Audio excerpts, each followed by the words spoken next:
اتكلمنا في الفيديو اللي فات ازاي نقدر نحمي اسنان ابنائنا من التسوس. قلنا ده عن طريق ان احنا بنسد الشوك اللي موجوده في الاسنان، واحسن وقت نعمل فيه الموضوع ده من سن 6 الى 7 سنين لما بيكون لسه الضروس الخلفيه بدات تشق لسه وتطلع. بس جاي النهارده اقول لك ان مش دي الطريقه الوحيده اللي ممكن تحمي بيها اسنان ابنك.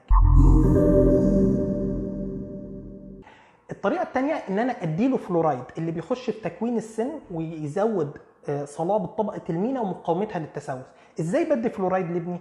بديه اما عن طريق ان انا في العياده عند طبيب الاسنان ان هو بيحط دهان على الاسنان، او ان هو بيحط جل مركز بعد ما بيجفف الاسنان، وننصح الاب والام بعدها لمده ساعه او ساعتين يمنعوا الاكل او الشرب.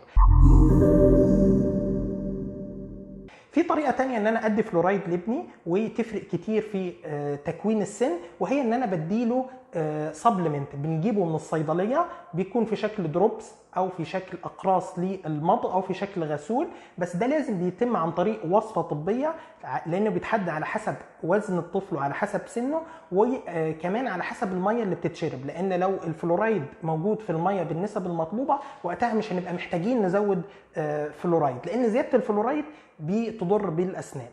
كان معاكم دكتور عبد الرحمن سويلة.